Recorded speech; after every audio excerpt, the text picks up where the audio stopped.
25%টা রাজ্য সরকারকে immediately release করতে হবে। সেটা রাজ্য সরকার রিলিজ করবে না। টাকা নেই এ নেই এসব যুক্তি এখন চলবে না। কেন টাকাটা দেওয়া হয়নি এটা জানা। সুপ্রিম কোর্ট অবমাননায় সুপ্রিম কোর্টের ক্ষমতা অপরিসীম। সুপ্রিম কোর্ট যদি দেখে তার রায় মানা হয়নি, সুপ্রিম কোর্ট কড়া পদক্ষেপ নিতে পারে এবং হাইয়েস্ট পদক্ষেপ নিতে পারে। আইনগতভাবে আর্থিক অনটনের কথা বলার আর কোনো জায়গা নেই। টাকা দিতেই হবে। 50,000 টাকা মাইনের চাকরি, সেটাকে মমতা বন্দ্যোপাধ্যায়ের পার্টি বিক্রি করেছে, বিক্রি করে তার পার্টি চলেছে, আর 1,000 টাকা করে এই গরিবগুলোকে ধরিয়ে গেছে। দিয়ে দিচ্ছে প্রাপ্ত অধিকার দেবো। নমস্কার। বকেয়া ডিএ নিয়ে আমরা দেখলাম সুপ্রিম কোর্টে ফের সংগ্রামী যৌথ মঞ্চ একটি মামলা করেছে, যেটা আমরা জানতে পারছি যে রাজ্য সরকারের বিরুদ্ধে আদালত অবমাননার অভিযোগে সুপ্রিম কোর্টে তারা গিয়েছে। কিভাবে দেখছেন? দেখুন, আপনারা এতদিনে জানেন যে 25% ডিএ দেওয়ার কথা, ইমিডিয়েট রিলিজের কথা সুপ্রিম কোর্ট বলেছে বকেয়া ডিএ। তো সেটা 5ই ফেব্রুয়ারি রায় হওয়ার পরেও আজকের ডেট অবধিও সেটা আমরা যারা কর্মচারী তারা পাইনি। তার জন্য আমরা 13ই ফেব্রুয়ারি নোটিশ দিই। সোমবার দিন 13 ফেব্রুয়ারি শুক্রবার ছিল, 16 তারিখ সেই নোটিশ নবান্ন রিসিভ করে, চিফ সেক্রেটারি এবং ফাইন্যান্স সেক্রেটারি। কিন্তু তারপরেও তারা কোনো স্টেপস নেননি এই 25% ডিএ রিলিজ করার জন্য, যার পরিপ্রেক্ষিতে আমরা এই সংগ্রামী যৌথ মঞ্চ, আমার ক্লায়েন্ট, তারা আদালত অবমাননার মামলা ফাইল করেছে। 25% ডিএ না দিলে এই আদালত অবমাননার মামলা তো হবেই, কারণ এটা তো কমিটির আয়তার বাইরে। কমিটি দেখবে হলো 75%, রায় পড়ে আমি যা বুঝেছি। তার প্রথম ইনস্টলমেন্টটা দিতে হবে 31শে মার্চের মধ্যে। তো 25%টা রাজ্য সরকারকে ইমিডিয়েটলি রিলিজ করতে হবে। সেটা রাজ্য সরকার রিলিজ করবে না। আমাদের লড়াইটা তার বিরুদ্ধে আমরা লড়াই করছি। 5ই ফেব্রুয়ারি রায়দান হয়েছিল, তারপর 2 সপ্তাহ কেটে গেছে, এখনো কিন্তু আমরা দেখিনি রাজ্য সরকারের তরফ থেকে দিয়ে টাকা দেওয়া, যেটা আপনি বললেন যে 25% যে টাকাটা দেওয়া, সেটা নিয়ে কোনো রকম কোনো পদক্ষেপ রাজ্য সরকার দেবে না টাকাটা, কারণ টাকাটা চুরি করবে। আমাদেরও লড়াই, এই চুরিটা আমরা হতে দেবো না, সেটাকে আমরা বার করব। এইটা নিয়ে আমাদের লড়াই। এখন এই লড়াইয়ে আমি যারা কর্মচারী বন্ধুরা রয়েছেন, মা বোন যারা মহিলারা রয়েছেন, যারা কর্মচারী, যারা কাজ করছেন, যারা পেনশন হোল্ডার রয়েছেন, মায়েরা, তাদেরকে আমি বলবো আপনারা সংগঠিত হন। আপনাদের সংগঠিত হওয়াটা খুব প্রয়োজন আছে। আপনাদের হয়ে মানুষজন লড়াই করবে আর আপনারা বাড়িতে থাকবেন, এটা হতে পারে না। আপনাদের লড়াই করতে হবে। লড়াইটা যদি সংঘবদ্ধ হয়, রাজ্য সরকারের থেকে এটা বার করাটা কোনো ফ্যাক্টর হবে না। বর্তমানে সুপ্রিম কোর্টে এই যে মামলাটি কি কোন পর্যায়ে রয়েছে? বর্তমানে মামলাটা সুপ্রিম কোর্টের কাছে কমিটি করে দেওয়া হয়েছে। সুপ্রিম কোর্ট একটি কমিটি করেছে, 3 জন বিচারপতি, একজন সুপ্রিম কোর্টের, 2 জন হাইকোর্টের, তার মধ্যে একজন চিফ জাস্টিস হাইকোর্টের আছেন, অন্য রাজ্যের, এ রাজ্যের না। কন্ট্রোলার আর অডিটর জেনারেলকে সেই কমিটিতে রাখা হয়েছে, বা তার অধীনস্থ কোনো সিনিয়র মোস্ট অফিসার থাকবে। তারা পশ্চিমবঙ্গ সরকারের থেকে সব ডকুমেন্টস নিয়ে তারা 6ই মার্চের মধ্যে রিপোর্ট তৈরি করে দেবে। সেটা পশ্চিমবঙ্গ সরকারকে জানালে 31শে মার্চ সেই টাকাটা পশ্চিমবঙ্গ সরকার প্রথম ইনস্টলমেন্টটা দেবে। আর 15ই এপ্রিল ওই মামলাটি শুনানির জন্য সুপ্রিম কোর্ট রেখে দিয়েছে। যদি আদালত অবমাননা প্রমাণিত হয়, তবে কি রাজ্যের মুখ্য সচিব বা অর্থ সচিবদের মতো যে পদাধিকারী রয়েছে, তারা ব্যক্তিগতভাবে কোন শাস্তি বা জরিমানা? তাদের জেল হতে পারে, চাকরি খোয়া যেতে পারে, জেল হতে পারে। সুপ্রিম কোর্ট অবমাননায় সুপ্রিম কোর্টের ক্ষমতা অপরিসীম।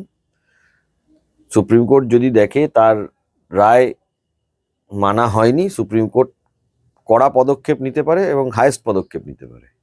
এখান থেকে বেরিয়ে পালিয়ে যাওয়ার কোনো চান্স রাজ্য সরকারের নেই। এখন যদি মুখ্য সচিব আর ফাইন্যান্স সেক্রেটারি ওনারা এসে যদি বলেন, কি বলবেন আমরা তো জানি না, যখন ওনাদের ডাকা হবে যে ওনারা কেন দিতে পারেননি জানান। টাকা নেই এ নেই এসব যুক্তি এখন চলবে না। কেন টাকাটা দেওয়া হয়নি এটা জানান। ওনারা যে যুক্তি দেবেন তার উপরে সুপ্রিম কোর্ট অ্যাক্ট করবে। ওনারা যদি থার্ড পার্টি কারোর নাম বলে দেয় যে না উনি দিতে দিচ্ছেন না, বড় মাথা দিতে দিচ্ছেন, তাহলে তখন বড় মাথাকে ধরা হবে। রাজ্য সরকার বারবার আর্থিক অনটনের কথা বলছে। আদালত অবমাননার মামলায় কি এই আর্থিক যে অনটন বা সীমাবদ্ধতার যে যুক্তিগুলো, সেগুলো কি আদালত আইনগতভাবে আর্থিক অনটনের কথা বলার আর কোনো জায়গা নেই, টাকা দিতেই হবে। আইনগতভাবে আদালত অবমাননা মামলা হয়েছে, টাকা নেই বলাটার আর কোনো জায়গা নেই। সেই স্টেজ ভারতবর্ষের যা বিচার ব্যবস্থা, সেই স্টেজ ওভার হয়ে গেছে। মানে আদালত যা রায় দিয়েছে তা মানতে বাধ্য। আদালত যা রায় দিয়েছে তা মানতে বাধ্য। এটা রাজ্য সরকারের যারা পদাধিকারী রয়েছেন, আইএএস রয়েছেন, আইপিএস রয়েছেন, তারা আইন জানেন। ফাইন্যান্স দপ্তরের সচিব তিনিও আইন জানেন, চিফ সেক্রেটারি তিনিও আইনটা জানেন। তিনি একটা রাজ্যের চিফ সেক্রেটারি, আমাদের ভারতবর্ষের মধ্যে, ভারতবর্ষের বাইরে না তিনি। তারা সবাই এটা জানেন, তাদের আইন দপ্তর যারা হয়েছে তারাও সেটা জানেন। বৃহস্পতিবার তামিলনাড়ুর রাজ্য বিদ্যুৎ বন্টন সংস্থার করা একটি মানে আর্জির প্রেক্ষিতে শীর্ষ আদালত একটি পর্যবেক্ষণ করে দিয়েছিল। সেখানে বলা হয়েছিল যে দেশের অধিকাংশ রাজ্যের রাজস্ব ঘাটতি সত্ত্বেও ক্ষয়রাতি রমরমা চলছে। চলছে তো, এই ক্লাবগুলোকে টাকা বিল হচ্ছে কেন? মমতা বন্দ্যোপাধ্যায় ভোট বিক্রি করছে, বিভিন্ন জায়গায় যে টাকা দিচ্ছে এটা ভোট বিক্রির সামিল। এটার বিরুদ্ধে আমাদের লড়াই, আমরা আগামী দিনে এটা নিয়েও লড়বো। আমাদের রাজ্যেও দেখেছি আমরা যে ভাতা দেওয়া বা লক্ষ্মীর ভান্ডার। দেখুন, লক্ষ্মীর ভান্ডার মা বোনেদের প্রয়োজন আছে, কিছু মা বোনেদের প্রয়োজন আছে, কিন্তু তাই বলে তো মা বোনেদের কাজটারও প্রয়োজন আছে। স্কিল্ড আনস্কিল্ড লেবার মা বোনেদের কাজ কেন দেওয়া হয় না? তারা পশ্চিমবাংলায় কাজ, বেকার যুবক যুবতীরাই বা কাজ পায় না কেন? তাহলে বেকার ভাতা আছে মানে, এই যে দেখবেন আপনারা 10 লাখ 15 লাখ 20 লাখ লোক তারা বেকার ভাতা পাওয়ার জন্য তারা ফর্ম নিতে গেছে। তাদের নিতে যাওয়াটাকে আমি দোষ দিই না, আমি বলবো তারা যান নিতে, কিন্তু একটা জিনিস তাদেরকে আমার প্রশ্ন, আপনার হাতে কাজ নেই বলেই তো আপনি ফর্মটা নিতে গেছেন। আপনার হাতে যদি 40,000 50,000 60,000 1 লাখ টাকা মাইনের চাকরি থাকতো, তাহলে কি আপনি এই ফর্মটা নিতে যেতেন? এই কাজটা মমতা বন্দ্যোপাধ্যায় করেনি। সরকারি চাকরিগুলোকে বিক্রি করেছে। 50,000 টাকা মাইনের চাকরি, সেটাকে মমতা বন্দ্যোপাধ্যায়ের পার্টি বিক্রি করেছে, বিক্রি করে তার পার্টি চলেছে, আর 1000 টাকা করে এই গরিবগুলোকে ধরিয়ে গেছে।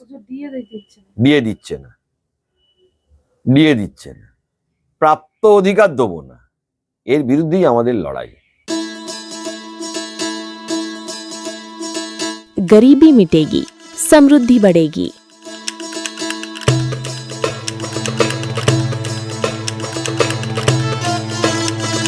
यही संकल्प है प्रधानमंत्री नरेंद्र मोदी जी और मुख्यमंत्री मोहन यादव का। गरीब कल्याण मिशन से मध्य प्रदेश ने उठाया है ऐतिहासिक कदम।